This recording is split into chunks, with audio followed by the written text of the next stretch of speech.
لیے وہ ماں تھی اور ماں کا دل رکھتی تھی.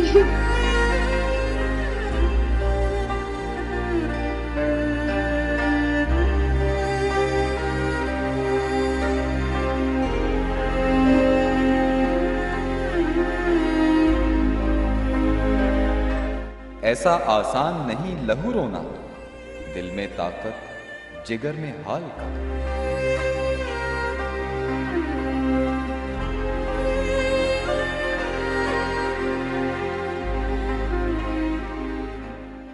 السلام علیکم and good evening everybody. You watching crossfire with Mehr Bukhari. Bhutto خاندان کی پچھلی پیڑھی کا آخری چہرہ آج قبر میں اتر چکا ہے. جس شخصیت کو مادر جمہوریت کہا جاتا ہے، بیگم نصرت بھٹو، آج ہمارے ساتھ نہیں رہی. ناظرین، پچھلے 4 سال سے آپ بستر علالت پر تھیں، اور اسی کے ساتھ ساتھ کچھ ایسے واقعات، کچھ ایسی کہانیاں اور قصے بھی ہیں جو ابھی تک منظر عام پر نہیں آئے، چاہے وہ تاریخ کا حصہ ہیں یا چاہے وہ حال ہی کی باتیں ہیں. مگر انٹرسٹنگ بات یہ ہے کہ کہا جاتا ہے، مانا تو یہی جاتا ہے کہ اپنے بڑے بیٹے مرتضیٰ بھٹو کی وفات کے بعد وہ صدمہ جو ہے ان سے برداشت نہیں ہوا. اس کے بعد she was never the same woman again. مگر ہمارے ساتھ آج ایک ایسی شخصیت بھی موجود ہیں جنہوں نے بار بار سچ بولنے کی قیمت ادا کی ہے. آج ایک دفعہ پھر ہم نے انہیں مدعو کیا ہے، اور ہماری دعا یہ ہے شو کے آغاز میں ہی، سٹارٹ کرنے سے پہلے ہی، کہ آج جو سچ بولے جائیں گے بیگم نصرت بھٹو کے حوالے سے، ان کی زندگی کے حوالے سے اور ان کے جو ریلیشن شپس تھیں ان کے حوالے سے، اس سچ کی قیمت ان پہ بھاری نہ پڑے. آج ہمارے ساتھ موجود ہیں اسرار شاہ صاحب. بہت بہت شکریہ آپ کا. السلام علیکم. شاہ صاحب، پہلے تو مجھے یہ بتائیے، آپ کی آخری ملاقات بیگم صاحبہ سے مرتضیٰ بھٹو کی وفات کے بعد تھی، جب آپ کنڈولنس دینے گئے، ان سے ملنے گئے تھے. کیا یاد ہے آپ کو؟ دیکھیے، مجھے اپنی پہلی ملاقات بھی یاد ہے اور مجھے اپنی آخری ملاقات بھی یاد ہے. آخری ملاقات؟ لیکن آخری ملاقات جس وقت محترمہ پرائم منسٹر تھیں تو کنڈولنس کے لیے تمام لوگوں کو الاؤ کیا کہ جو پارٹی کے سینئر لوگ ہیں وہ آ کے کنڈولنس کریں. تو سب کی چیئرز لگی ہوئی تھی پی ایم ہاؤس کے اندر. ہم بھی گئے، میں، میری مسز ساتھ تھیں. تو وہ ایسے تھیں جیسے کوئی مدہوش ہیں، یا ان کے ہوش کسی ٹیکے کے ذریعے زائل کر دیے گئے ہیں. کیا ہے کیا نہیں، لیکن وہ ایک سینسلیس خاتون کی حیثیت سے وہاں پر بیٹھی تھیں. کئی لوگ کہہ سکتے ہیں کہ شاکس، لیکن شاکس کے جو ہے اس کے انداز اور ہوتے ہیں. ماں کا ماتم اور ماں کا نوحہ اور ہوتا ہے. ہم سب فیملیوں والے لوگ ہیں. بالکل. تو وہ ایک جس تابوت کی طرح بیٹھی ہوئی تھی، ایسے لگ رہا تھا جس طرح کہ ان کو بٹھایا گیا ہے کسی ان نیچرل وے سے. اب میں تو اس کی تفصیلات میں اس لیے نہیں جانتا کہ میں اس وقت کی جو کیبنٹ تھی اس کی کوئی کچن کیبنٹ کا ممبر نہیں تھا. میں تو ایک بھٹو کا ورکر تھا. محترمہ نصرت بھٹو کا محترمہ نصرت بھٹو کا نظریاتی بیٹا تھا. یس، میری بیگم صاحبہ ساتھ تھی، ڈاکٹر ہیں، میری ماں ساتھ تھی. انہوں نے بھی محسوس کیا. اور وہ آج تک دیکھیں، انہوں نے خود ڈاؤٹس کریٹ کیے ہیں. شہید بی بی ہماری بہن تھی، ہماری لیڈر تھی، ہماری قائد ہیں. لیکن اگر وہ پبلک انٹریکشن تھوڑا بہت قائم رکھتے تو وہ وسوسے اور وہ جو ڈاؤٹس آج جنم لے رہے ہیں، اور جس کی وجہ سے آج 70 کلفٹن کے اندر بیٹھے ہوئے بیگم نصرت بھٹو کے وارث اور ان کے بچے، ان کے پوتے، ان کی بہو جو ہے وہ کوشچن کر رہی ہیں. میں نہیں سمجھتا ہوں کہ وہ کون سے مشیر تھے جنہوں نے محترمہ بے نظیر بھٹو اور موجودہ لوگوں کو اس نہج تک لا کر پہنچایا کہ انڈر کوشچن آ گئے. شاہ صاحب، پرائم منسٹر ہاؤس میں ان کے ساتھ سلوک کس طرح کا ہوتا تھا؟ یاد ہوگا آپ کو، کچھ دیکھا ہوگا، کچھ کہانیاں بھی سنی ہوں گی. یہ دیکھیں، ڈائریکٹ تو میں اتنا نہیں جانتا، لیکن جو چیمہ گوئیاں اور جو کہانیاں تھیں اتنا ضرور پتا تھا کہ بیگم صاحبہ بہت زیادہ تنہائی کا شکار تھی، اور کس طرح اس کی تنہائی کی کچھ ایسے واقعات ہیں جو میں بہتر جاؤں گا کہ آپ اس قسم کے پروگرام کریں، اور بیگم صاحبہ کے حوالے سے کچھ ایسے لوگ ہیں جن کے واقعات ہیں، ان لوگوں کا آپ کو نام دوں گا، آپ لوگ ان کو ڈائریکٹ اپنے جی پروگرام میں مجھے ایسے بلائیں۔ کچھ لوگوں کا معلوم بھی ہے، مگر شاہ صاحب کچھ ایسی ہمیں بھی حوالے بھی ہیں ہمارے پاس کہ ایک دفعہ جب وہ آئی تھیں تو اپنے کارکن کی گاڑی میں بیٹھ کے گئی تھیں، آفیشیل پروٹوکال نہیں دی تھی، بہت اپنے آپ کو آئسولیٹڈ، جس طرح آپ نے کہا کہ فیل کرتی تھیں آئسولیٹڈ، مگر یہ سیاسی آئسولیشن تھی، یہ خاندانی ایک پرسنل آئسولیشن تھی، وہ کیفیت کس طرح کی تھی؟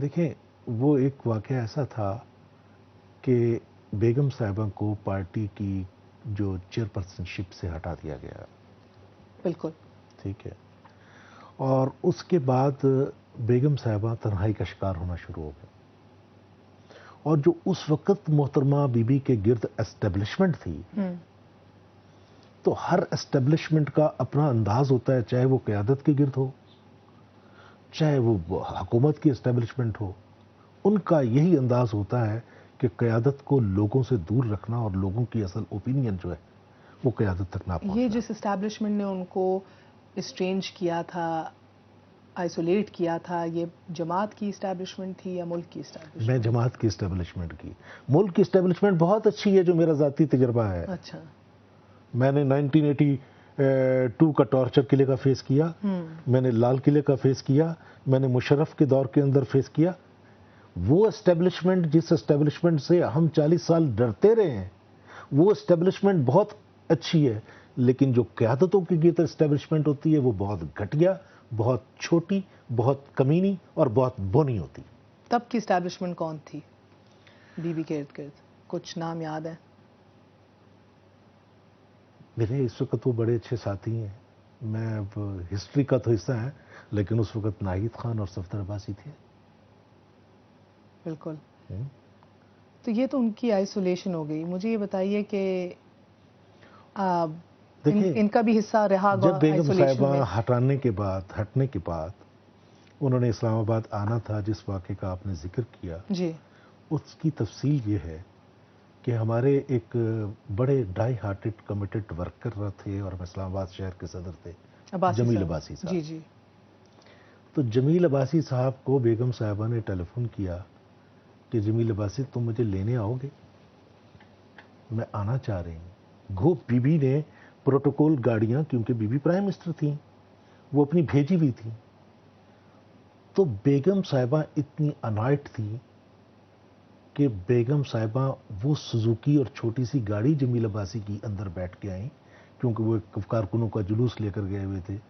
تو بیگم صاحبہ نے کہا اس کو، جمیل عباسی کو، کہ جمیل مجھے لگتا ہے کہ تمہیں سسپینڈ کر دیں گے تمہارے عہدے سے۔ انہوں نے کہا بیگم صاحبہ مجھے کوئی پرواہ نہیں ہے اگر مجھے سسپینڈ بھی کرتے ہیں، یہ پارٹی ہسٹری ہے، یہ پارٹی تاریخ ہے، اور دکھ سے کہنا پڑتا ہے کہ وہ لوگ جن میں انا تھی، جن میں ایگو تھی، جن میں جرأت اظہار تھا، ان کو رفتہ رفتہ یا پارٹیوں سے نکال دیا گیا یا پارٹیوں سے دور کر دیا گیا۔ یہ تاریخ ہے، اور یہ ایک ذمہ داری بھی ہے آپ جیسے لوگوں کو بتانا، کیونکہ یہ امانت لوگوں کی ہے، اس میں خیانت جو ہے وہ آپ کا اور میرا ذمہ داری نہیں ہے ہماری۔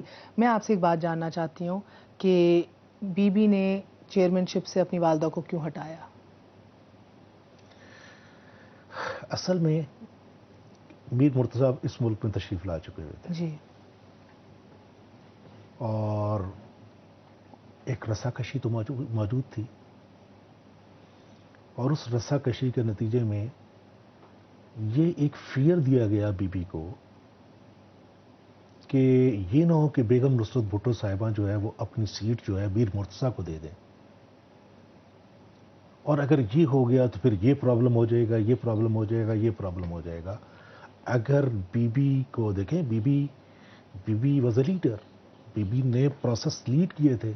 اگر وہاں پر اچھے اور بہتر لوگ ہوتے تو شہید بی بی کو یہ کہتے کہ بی بی آپ کا کوئی بال بیکا نہیں کر سکتا۔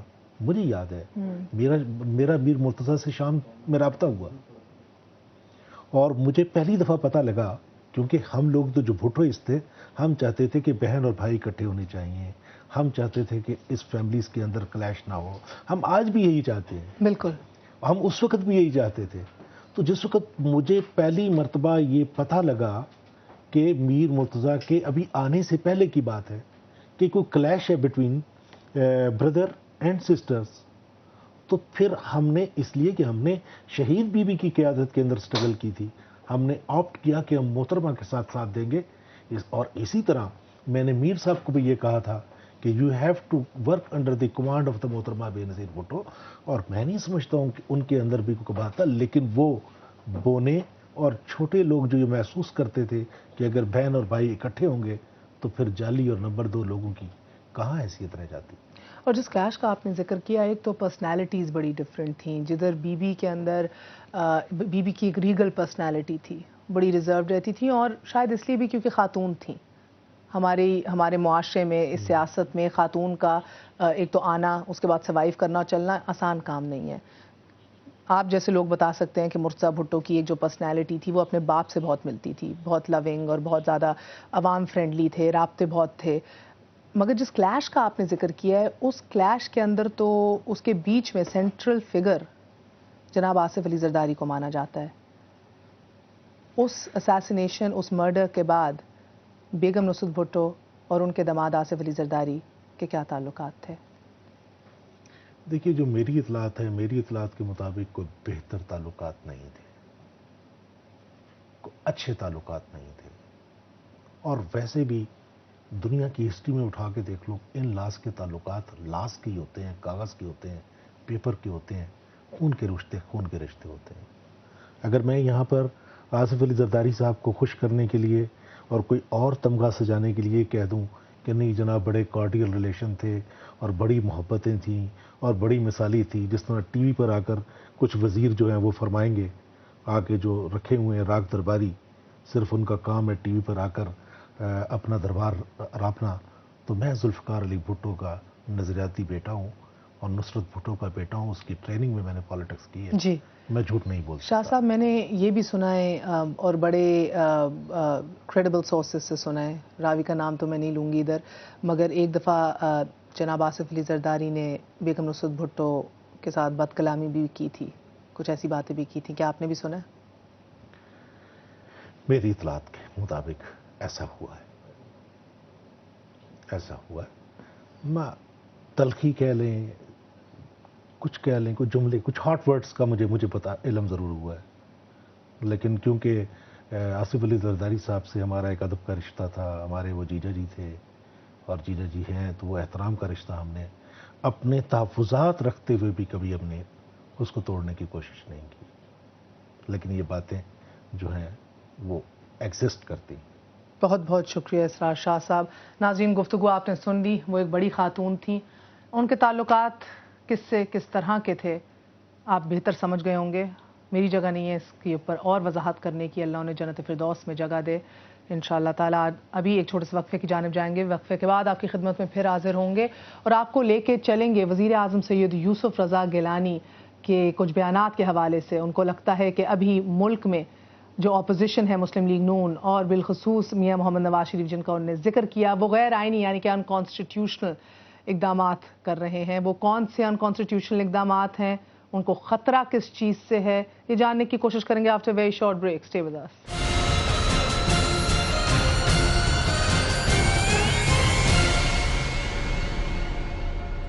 واپس آنے کا شکریہ. Welcome once again to crossfire. ہمارے ملک میں سیاست جو ہے وہ روایتی طور پہ ہی آغاز کر رہی ہے. کچھ ہٹ کے یہ ہوا ہے کہ وزیر اعظم سید یوسف رضا گیلانی نے دو ٹوک الفاظ میں پہلی بار پاکستان مسلم لیگ نون اور ان کے قائد میاں محمد نواز شریف پر اٹیک کیا ہے. انہوں نے کہا ہے کہ میاں محمد نواز شریف ایک بہت ان کانسٹیٹیوشنل یعنی کہ غیر آئینی اقدامات کر رہے ہیں، یہ ریلیاں اور جلسے جلوس نکال کے. ان کو تھوڑا سا انتظار کرنا چاہیے، ان کی باری بھی آئے گی. اور اس کے ساتھ ساتھ ان کا یہ بھی کہنا تھا کہ یہ جو سارے اقدامات ہیں یہ پارلیمنٹ کو جو ہے ڈسگریس کر رہے ہیں. اس کے ساتھ ساتھ زرداری صاحب جو ہیں وہ الیکٹڈ صدر ہیں ایک، ان کو رسپیکٹ کرنا چاہیے اور فوج کو جو ہے سیاست میں نہیں دکھیلنا چاہیے. ایک ڈسپلنڈ انسٹیٹیوشن ہے، اس کو سیاست سے دور ہی رکھا جائے، سیاست میں نہ الجھایا جائے. ہمارے منتخب وزیر اعظم سید یوسف رضا گیلانی کا یہ کہنا ہے ناظرین کہ آج میاں محمد نواز شریف اور ان کی جماعت جو ہے وہ سیاستدانوں کے امیج کو ٹارنش کر رہی ہے، یعنی کہ ان کو ایک بہت گندا تاثر دے رہی ہے سیاستدانوں کو، اور یہ اس کام سے پرہیز کرنا چاہیے۔ ساتھ ساتھ ہم دیکھتے ہیں تحریک انصاف عمران خان صاحب متحرک ہیں، وہ بھی حکومت ہٹاؤ کی تحریک جو ہے چلانے کے اوپر پرجوش نظر آ رہے ہیں۔ اب آگے والے ایک ہفتے کے اندر ہی ان کے بھی جلد سے جلوس نکلنے جا رہے ہیں۔ کیا میاں محمد نواز شریف ان کا ساتھ دیں گے، یا ہمارے وزیر اعظم صحیح کہتے ہیں کہ شاید سب سے بڑی انسیکیورٹی جو میاں محمد نواز شریف کو ہے وہ خان صاحب کی صورت میں ہی ان کو نظر آتی ہے؟ یہ سب باتیں کریں گے، اور کیا واقعی شہباز شریف صاحب نے اور میاں صاحب، بڑے میاں صاحب نے بھی پنجاب کو سیاسی طور پہ آئسولیٹ کر دیا ہے؟ یہ سب جاننے کے لیے ہمارے ساتھ آج موجود ہیں پیپلز پارٹی کی رہنما اور ایم پی عظمیٰ بخاری صاحبہ، ہمارا ساتھ دے رہے ہیں مسلم لیگ نون کے رہنما اور ایم پی اے سید زعیم حسین قادری صاحب، اور ہمارے ساتھ ہیں تحریک انصاف کے رہنما فاروق امجد میر صاحب۔ آپ سب کا بہت بہت شکریہ، السلام علیکم۔ میں آپ ہی سے آغاز کروں گی بخاری صاحبہ، پہلے تو مجھے یہ بتائیے کہ پہلی دفعہ اس بات کا بھی ذکر کیا ہے وزیر اعظم نے، اور ان کا ایک خدشہ ہمارے سامنے آیا ہے کہ فوج کو نہ دھکیلا جائے اور نہ گھسیٹا جائے اس سیاست میں۔ کوئی ایسا ثبوت موجود ہے؟ کیوں یہ خدشہ انہوں نے ظاہر کیا ہے؟ جی، ان سے سوال کیا گیا تھا اس حوالے سے، فوج کے حوالے سے ان سے سوال کیا گیا تھا، جس سوال کے جواب میں انہوں نے کہا کہ جب سیاست کی بات ہو رہی ہے تو انہوں نے کیانی صاحب کے رول کے بارے میں پوچھا تھا، تو انہوں نے کہا کہ، اور یقیناً میں سمجھتی ہوں کہ وہ وقت اب گزر گیا ہے کہ جب جو ہے یہ اس قسم کی جو مارکہ آرائیاں ہوا کرتی تھی، اب پاکستان کی جو عوام ہے، پاکستان کا میڈیا جو ہے، پاکستان کے لوگ جو ہیں، وہ قطعی طور پر فوج کو سیاست میں نہیں دیکھنا چاہتے۔ فوج کا ایک بہت بڑا رول ہے۔ انہوں نے متنبع کیا، انہوں نے ڈائریکٹلی بات کی، اشارہ کیا میاں صاحب کی جانب پہ۔ کیا میاں صاحب کے اقدامات یا ان کی جماعت کے اقدامات سے کیا فوج کو للکارا جا رہا ہے یا فوج کو کوئی اشارہ دیا جا رہا ہے؟ یہ میرا آپ سے پوچھنا ہے۔ دیکھیے مہر، جب انارکی پھیلتی ہے، جب آپ جلسے جلوس اس حد تک لے جائیں گے، جب آپ ہر وقت ملک میں ایک طوفان جو ہے وہ برپا کریں گے، تو یہ اس سے کوئی جمہوری خدمت نہیں، جمہوریت کی خدمت نہیں ہوتی۔ اس سے پھر اور لوگ اپنا رستہ ڈھونڈتے ہیں، اور وہ ہمیشہ ہوا ہے اس ملک کے اندر کہ جب بھی سیاسی جماعتوں نے اس طرح اپنے آپ کو روڈ کے اوپر لے کے آئے ہیں، اور جب اس قسم کی جب مارکہ آرائیاں ہوئی ہیں، تو اس کے بعد ہمیشہ تیسرا ہم عزیز و وطنوں والے لوگ آتے ہیں، بوٹ ہوتے ہیں، اس کے بعد پھر جو ہے وہ کسی جمہوری پروسیس کو 11 سال کے لیے ڈیٹیل کر دیا جاتا ہے۔ یہ ایک بات نہیں، یہ 3 دفعہ اس ملک میں ہو چکا ہے، اور اس لیے میں سمجھتی ہوں کہ اپنی باری کا انتظار کرنا چاہیے۔ قادری صاحب کی ایک دفعہ جانب جاؤں گی۔ قادری صاحب یہ درست فرما رہی ہیں، تاریخ میں جب بھی یہ جلسے نکلے ہیں یا حکومت پہ جو ہے عدم اعتماد کے جلسے اس طرح کے نکلے ہیں، تو ہمیشہ آپ نے دیکھا اشارہ کس کی طرف سے ہے، کام کون کروا رہا ہے، اور اس کے نتیجے میں کیا ہوتا ہے یہ بھی ہم سب کو معلوم ہے۔ آپ اگر کہتے ہیں کہ ایسی کوئی بات نہیں ہے تو آپ کے پاس حل کیا ہے کہ یہ جلسے جلوس بھی ایک دفعہ پھر السلام علیکم میرے عزیز ہم وطنوں میں غلط نہیں کریں گے؟ نہیں مہر بی بی، میرا خیال ہے کہ اب وہ وقت چلا گیا، اب وہ زمانہ نہیں ہے۔ پاکستانی قوم اس بات پہ کنونسڈ ہے کہ اس ملک کے معاملات صرف جمہوری نظام اور بیسک پولیٹیکل انفراسٹرکچر کو ریسٹور کر کے ہی چلائے جا سکتے ہیں، لیکن افسوس اس بات کا ہے کہ پاکستان پیپلز پارٹی، جس کو ہم کہتے ہیں کہ یہ وہ پولیٹیکل پیپلز پارٹی نہیں ہے جو پہلے تھی، آج بنیادی حقوق، فنڈامنٹل رائٹس کی خلاف ورزی میں یہ کہہ رہی ہے کہ ریلیاں اور جلسے جو ہیں وہ غیر جمہوری اور غیر آئینی بات ہے۔ اس کا بہت دکھ ہے۔ میں وزیر اعظم کی تمام باتوں کا ایک سیکنڈ میں جواب دے دوں گا۔ آپ نے فرمایا کہ انہوں نے کہا کہ پارلیمنٹ جو ہے وہ آج اس کو بے توقیر کیا جا رہا ہے۔ آپ مجھے صرف یہ بتائیے کہ وہ بے توقیری کی ذمہ دار اپوزیشن ہے یا گورنمنٹ ہے؟ کیا پارلیمنٹ کی قراردادوں پر عمل نہ کر کے حکومت اس کو بے توقیری کی طرف لے جا رہی ہے؟ جہاں تک ڈرون اٹیکس کے بارے میں قرارداد تھی، اس کا کیا ہوا؟ کس نے اس کو امپلیمنٹ کیا؟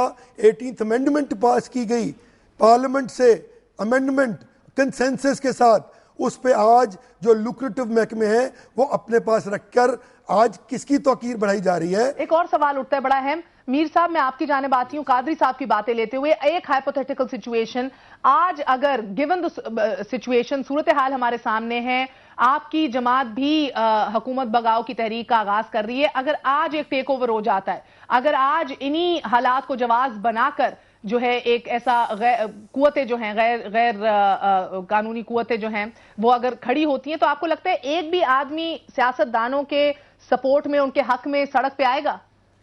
دیکھیں، ایک بات تو میں پہلے عرض کر دوں کہ ہماری تحریک جو ہے وہ حکومتیں ہٹاؤ ہے، حکومت ہٹاؤ نہیں ہے۔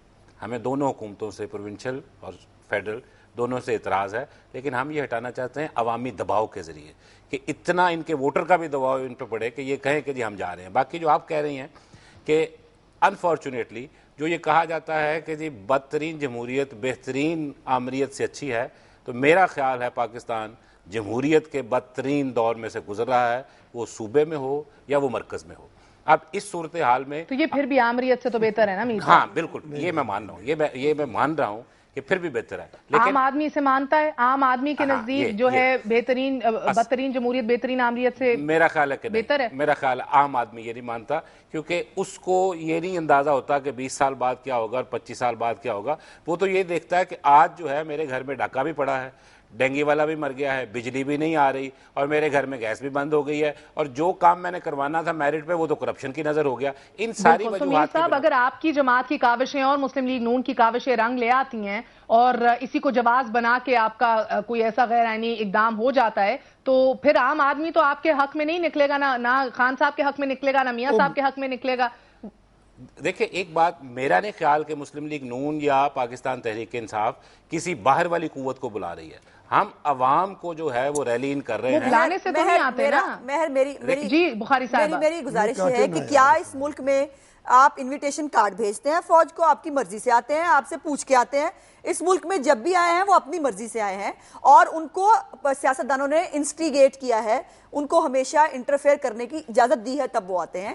اور یہی میں کہہ رہی ہوں کہ خدا کا واسطہ ہے, ابھی پرویز مشرف صاحب کی بات کر رہے تھے, زعیم قادری صاحب, جلسے جلوس ہم نے سب سے زیادہ کیے اور ہم نے ان کو سڑکوں پہ سب کچھ کر کے دیا. آخر وہ, مجھے بات کرنے دیجئے, آخر وہ ایک ڈیموکریٹک پروسیس کے تھرو گیا, اس کے الیکشن کیا, اس کو ہم نے اس کو نکالا ایک جمہوری پروسیس کے ذریعے. یہی طریقہ کار ہوتا ہے. اسی لیے میں کہہ رہی ہوں کہ ہر چیز کا حل جمہوریت میں ہے, اپنی باری کا انتظار کریں. میں آپ سے جواب پوچھوں, حل تو جمہوریت ہی ہے, مگر کیا آپ کے نزدیک پسندیدہ حل یہی ہے کہ یہ تمام اپوزیشن پارٹیز, ایک تو اسمبلی میں بیٹھی ہے, ایک نے بوائیکاٹ کیا تھا باہر بیٹھی ہے, یہ تمام چپ کا روزہ رکھ کے بیٹھ جائیں, اگلے ایک سال بھی آپ کی کرپشن, آپ کی لیک آف گورننس, آپ کا جو آپ کی حکومت چلانے کا طرز عمل ہے, اس کے اوپر خاموش ہو جائیں؟ آپ کے نزدیک یہی بہتر ہے؟ جی قطعاً ہم یہ نہیں کہتے. میں سمجھتی ہوں کہ ایشوز کے اوپر اگر بات کی جائے, وہ اپوزیشن کا حق ہے, اسے بات کرنی چاہیے, لیکن گو زرداری اگر ان کو سب سے بڑا ایشو ہی آصف علی زرداری کی شخصیت میں نظر آتا ہے, تو یہ آپ کو ٹھوس پہنچتی ہے اس سے؟ دیکھیے یہ تو کسی کا, اگر کسی کی ذاتی خواہشات پہ نہ وہ آئے ہیں, نہ کسی کی ذاتی خواہشات پہ وہ جائیں گے. وہ ان کا ایک الیکشن کا بھی پروسیس تھا, ان کے جانے کا بھی ایک پروسیس ہے, اس لیے کسی کی مرضی اور خواہش پہ تو ہم اس کے اوپر نہیں کرتے. اور دوسری بات یہ ہے کہ یہ بالکل کریں, یہ شوق سے کریں, لیکن یہ ہے کہ اس کو اس کے بعد اپنے الیکشن کی تیاری کریں. الیکشن میں ٹائم ہی کتنا رہ گیا ہے, اس الیکشن کی تیاری کریں. اب یہ بڑی عجیب بات ہے کہ ابھی کر رہے ہیں شاید, مگر یوسف رضا گیلانی صاحب کہتے ہیں کہ ابھی بہت ٹائم ہے, ابھی بہت ٹائم ہے. یہ تو میں کہہ رہی ہوں کہ اچانک سے جب عمران خان جو ہے وہ 30 تاریخ کا جلسہ رکھتا ہے تو سب کچھ اچانک یاد آ جاتا ہے. ابھی میں ایک آپ کو ایگزامپل دینا چاہتی ہوں کہ بڑا وہ جو دھرنا دیا گیا تھا پریزیڈنٹ ہاؤس کے باہر, اس میں چودھری نثار کے پیچھے انجم وکیل خان صاحب کرپشن کے خلاف نعرے لگا رہے تھے. یعنی اگر یہ آپ کا میرٹ ہے, اگر یہ آپ کی کرپشن کے اوپر دعائی ہے, تو بھائی پھر ٹھیک ہے. اور یہ ہے کہ کرپشن کی بات کرنی ہے تو مہر کبھی پنجاب کے بارے میں بھی سوچ لیجئے, پنجاب کی سستی روٹی کے بارے میں بات کیجئے, پنجاب میں جو افسانہ سکیم ہے اس کے بارے میں بات چیزوں کے بارے میں بات ہوگی. حالات تو پنجاب میں بھی ایسے ہیں, مگر قادری صاحب میں آپ سے جاننا چاہتی ہوں, آپ کی دکھتی رگ جو ہے بقول وزیر اعظم وہ عمران خان صاحب ہیں. عمران خان صاحب, مگر آپ کا ایک سیکنڈ, کاز اور موٹیو وہی ہے جو آپ کا ہے, ہدف دونوں کا ایک ہی ہے. آپ ہاتھ ملائیں گے ان کے ساتھ آنے والے ہفتے میں؟ ڈینگی اور عمران خان دونوں. بڑی مذائقہ خیز بات ہے کہ جو ایک وبا کو کسی پولیٹیکل پارٹی کے ذمہ آپ کی مسلط کی بھی وبا ہے. یہ بھی بات کرنے دینا, اس طرح نہ کریں, مسلط کی بھی وبا ہے. نہیں بات کرنے دینا, میں نے آپ کی بات میں دخل اندازی نہیں کی. پلیز آہستہ بولیے, آپ بات اس طرح بات آہستہ بولیے. آپ عرض یہ ہے کہ دوسرا, عمران خان صاحب ایک پولیٹیکل پارٹی کو ایڈ کرتے ہیں, ہمارا بالکل کوئی کمپٹیشن نہیں ہے. ہم نے آج سے 2 ماہ پہلے اپنی ورکنگ کمیٹی میں ایک شیڈیول اناؤنس کیا تھا, جس میں باقاعدہ کرپشن, ڈسآنیسٹی اور انکمپٹنس کے بارے میں عوامی رائے عامہ ہموار کرنے کی بات کی تھی, جس کا عمل پیرا ہم پچھلے 3 ہفتے سے شروع میں سندھ کے دوروں سے لے کر ڈیرہ غازی خان کے جلسے سے لے کر لاہور کی ریلی, اور اس کے بعد پھر فیصل آباد کی ریلی, اور اس کے بعد پھر گجرانوالہ کی rally, so on and so forth. جہاں تک اس بات کا تعلق ہے کہ ہم نے, ابھی آپ نے فرمایا کہ وزیر اعظم صاحب نے فرمایا, تو وزیر اعظم صاحب کی یہ خواہش ہے. آپ تو وہ بالکل پبلک سے فارغ ہو گئے ہیں, وہ سمجھ رہے ہیں, وہ دعا کر رہے ہیں کہ شاید کوئی آ جائے جو ان کا سیویئر بنے، اس لیے انہوں نے یہ پروگرام بنایا کہ ہم کچھ لوگ جلسے میں بھی بھیجیں گے. ہم تیار ہیں، ہمارا پرابلم نہیں ہے، ہمیں کوئی پرابلم نہیں ہے. ہم سمجھتے ہیں کہ اگر Imran Khan vibrant, straight forward اور طاقتور اپوزیشن کریں تو یہ بلکہ فائدہ ہے اور پوری قوم کا فائدہ ہے. دیکھیں ہمارے فائدہ نہیں، بڑی اچھی بات ہے، کرنی چاہیے، بالکل کرنی چاہیے اور ہمیں اس کا فائدہ ہے. ہم سمجھتے ہیں ویسے آپ کے منہ سے سنوں گی تو ذرا اچھا لگے گا. خان صاحب جو کر رہے ہیں صحیح کر رہے ہیں نا؟ جی جی بالکل، اپوزیشن کا حق ہے اور بالکل اپوزیشن کریں. آپ کو بھی روند رہے ہیں میرے بھائی. ہم تو یہ چاہتے ہیں کہ پورا پاکستان آئے، پورا پاکستان یکسو ہو کر قومی معاملات پر.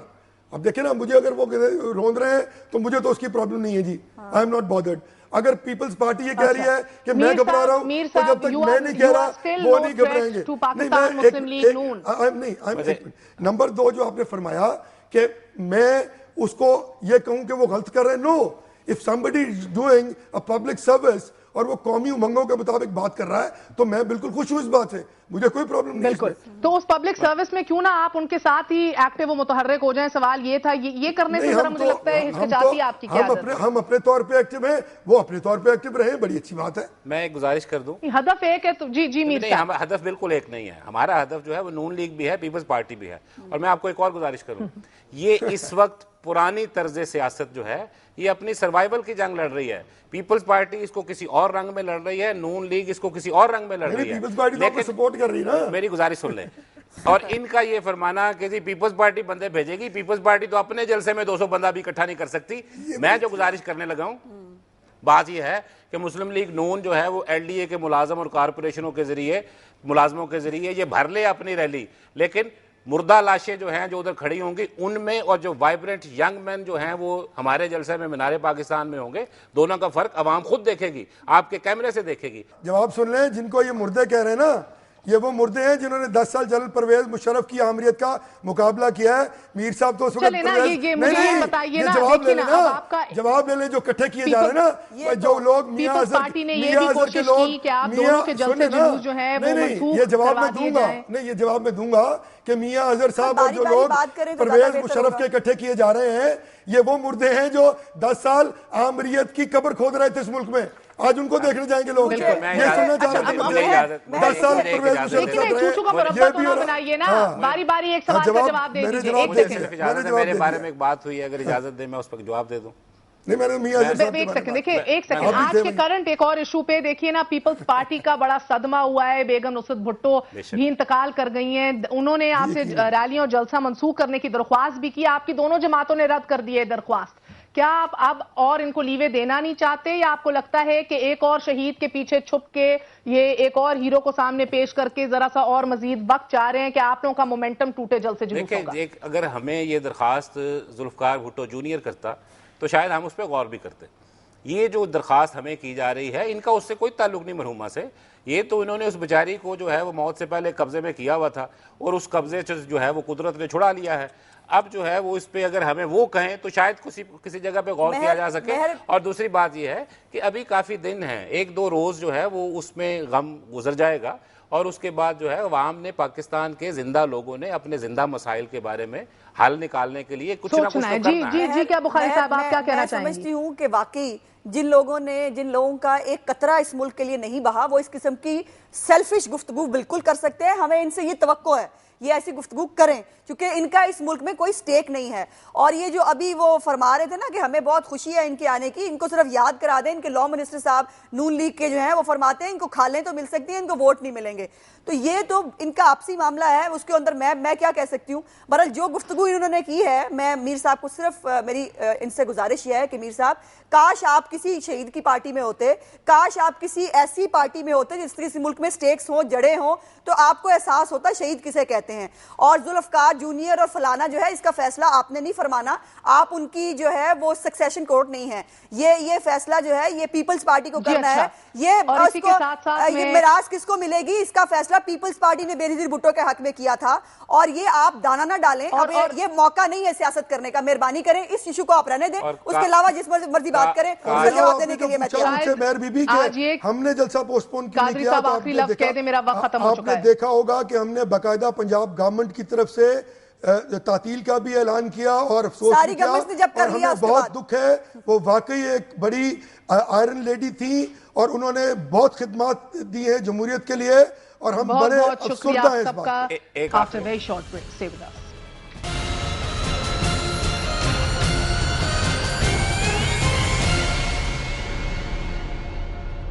ٹیونس میں ایک نوجوان ابو العزیزی بے روزگاری سے تنگ آ کے، غربت اور مفلسی سے تنگ آ کے اپنے آپ کو آگ لگاتا ہے، اور ناظرین پوری مشرق وسطی کو وہ آگ اپنی لپیٹ میں لے لیتی ہے.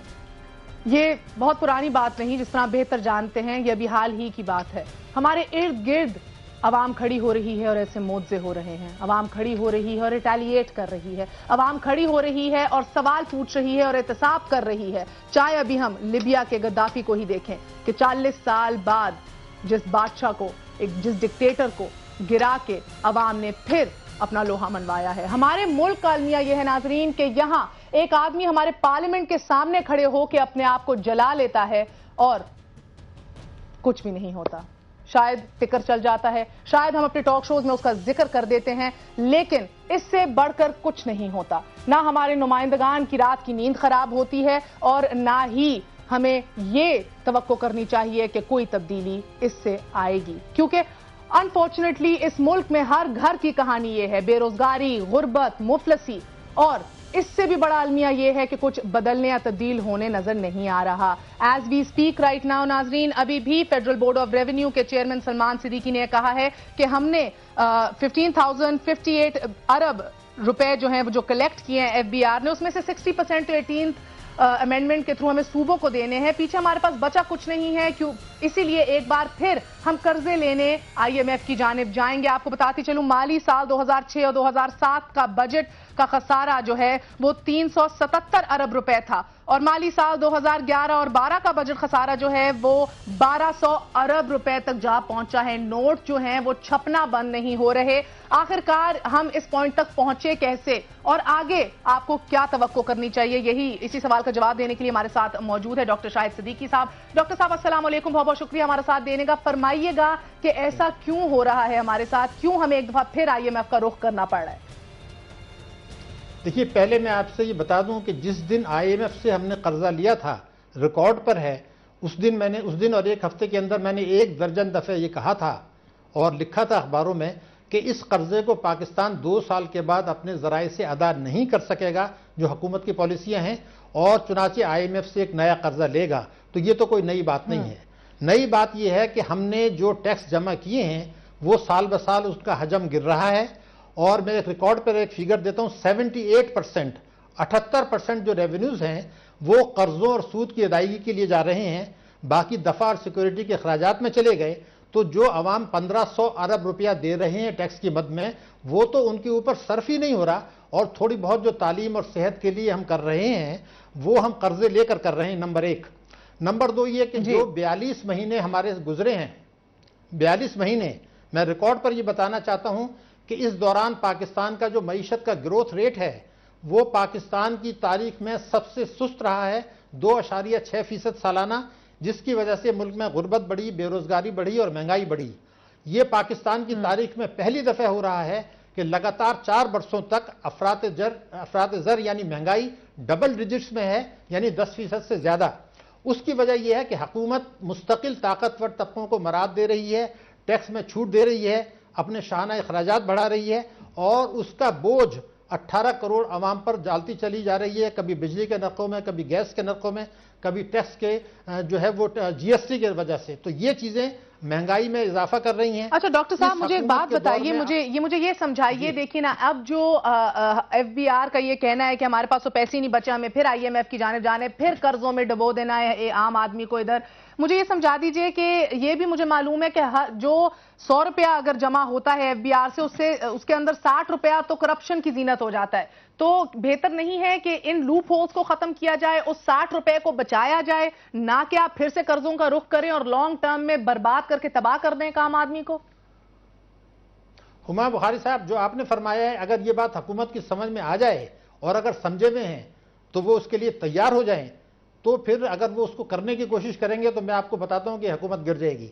اس لیے کہ جب پارلیمنٹ میں ایسے لوگ بیٹھے ہیں جنہوں نے قرضے معاف کرائے ہیں، جو خود ٹیکس کی چوری کر رہے ہیں، جو ٹیکس چوری کرنے کے ایسے قوانین نہیں بناتے جس میں کہ لوگوں کو ٹیکس دینا پڑے، طاقتور طبقوں کو، جو شانہ اخراجات میں کمی کے لیے تیار نہیں ہیں. تو میں دوبارہ بتا رہا ہوں کہ 100 روپے میں سے 78 روپے جو ہے وہ تو جو ہے قرضوں کی ادائیگی اور سود میں جا رہے ہیں.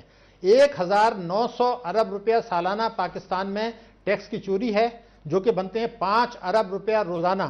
اور کرپشن سے، جیسے آپ نے خود کہا، میرے حساب سے تقریباً 3.5 ارب روپیہ روزانہ کرپشن کی نظر ہو رہا ہے. اور ان تمام چیزوں کا بوجھ جو ہے ہم عوام پہ ڈال رہے ہیں. اور ایک اور بات جو ہمیں پتہ ہونی چاہیے وہ یہ ہے کہ یہ جو 3 سال گزرے ہیں، اس میں وار آن ٹیرر سے جو نقصانات ہیں وہ 40 ارب ڈالر ہیں، 40 بلین ڈالرز. اس کو آپ اندازہ لگائیے کہ ہمارے پاس ہے کیا.